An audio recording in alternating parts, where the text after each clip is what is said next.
சண்டை பயிற்சியில எனக்கு ஒரு விபத்து.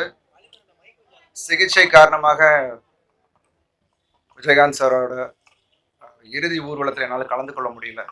மனசு ரொம்ப கஷ்டமா இருந்தது. 1.5 மாசத்துக்கு அப்புறம் இப்போதான் நான் முதல்ல வெளியில வரேன். அவருக்கு வந்து மரியாதை செலுத்தணும் முதல்ல அப்படின்ட்டு தான் இன்னைக்கு நான் வந்திருந்தேன். விஜயகாந்த் சார் வந்து எனக்கு ஒரு பெரிய இன்ஸ்பிரேஷன். சின்ன வயசுலேருந்து அவரோட படங்களை பார்த்து வளர்ந்துருக்கோம். அவரோட சண்டை காட்சிகளை ரசிச்சிருக்கோம். ஏன்னா அவரோட சண்டைக்கு மட்டும் ஒரு தனித்துவம் இருக்கும். அதனாலதான் அவருக்குன்னு ஒரு தனி இடத்த இந்த திரையுலகத்துல பிடிச்சிருந்தாரு. நான் திரையுலகத்துக்கு வரும்போது எல்லாரும் நினைப்பாங்க ரஜினி சார் மாதிரி வரணும், கமல் சார் மாதிரி வரணும் அப்படின்னு. பட் எனக்கு வந்து எனக்குள்ள விஜயகாந்த் சார் மாதிரி சண்டையில ஒரு புதுசா ஏதாவது பண்ணி மக்கள் மனசுல இடம் பிடிக்கணும் அப்படின்னு தான் நான் வந்தேன். அந்த எண்ணத்துல தான் நான் திரையுலகத்துக்கே வந்தேன். ஸோ எனக்கு அது அவரோட இழப்பு மிகப்பெரிய ஒரு இழப்பா எனக்கு தெரியுது.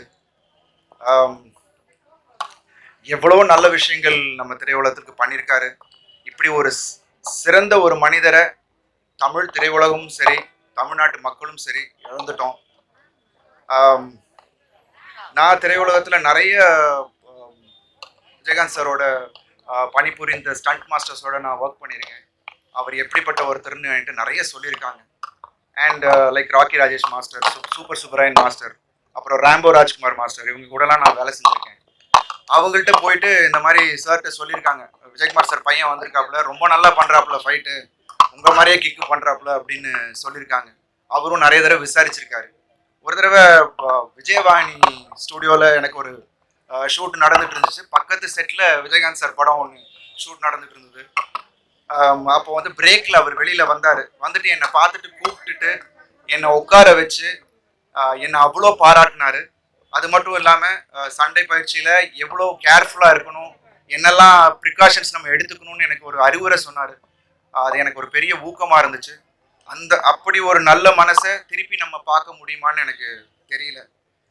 ஸோ இந்த நேரத்தில் அவரை பிரிஞ்சு வாழ்கிற குடும்பத்தாருக்கும் ரசிகர்களுக்கும் மற்றும் அவரோட தொண்டர்களுக்கும் என்னுடைய ஆழ்ந்த இரங்கல்கள். அவர் என்றைக்கும் நம்ம மனசில் வாழ்ந்துக்கிட்டே தான் இருப்பார்.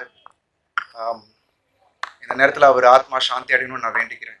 அண்ட் இந்த ஒரு தருணத்தில் திரையுலகத்துக்கு நிறைய நல்ல விஷயங்கள் விஜயகாந்த் சார் பண்ணியிருக்காரு. நம்ம எல்லாம் கேள்விப்பட்டிருக்கோம். அது எல்லாரும் பின்பற்றணும்னு நினைப்பாரு.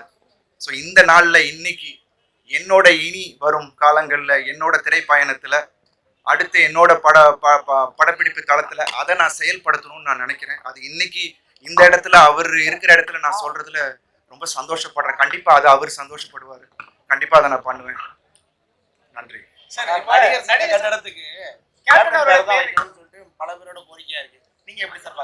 இல்ல நிச்சயமா வந்து அதாவது நடிகர் சங்க வளாகத்தை திருப்பி நமக்கு மீட்டு கொடுத்தவர் திரு கேப்டன் அவர்கள். அது நிச்சயமா அந்த வளாகத்துல ஒரு அங்கத்திலேயாவது அவர் பேர் இருக்கணும். ஏன்னா எனக்கு தெரியல அவங்க எப்படி பண்ண போறாங்கன்னு. ஒரு அங்கத்திலேயாவது அவர் பேர் இருக்கணும்ன்றதான் என்னோட கோரிக்கையும். நிச்சயமா அதை வந்து பரிசீலனை செஞ்சு நடிகர் சங்கம் அதை வந்து முன்னிறுத்தி பண்ணுவாங்கன்ற ஒரு நம்பிக்கை எனக்கு இருக்கு. சார், இப்ப நிறைய பெரிய பிரம்மாண்டமான படத்துல வந்து தலைவர் கேப்டன் அவர்கள் சாப்பாடு போட்ட அளவுக்கு மற்ற படங்கள்ல இது வரைக்கும் பண்ணலீங்களா? அது ஏன் இப்போ வந்து பேசு பொருளா ஆயிருக்கு?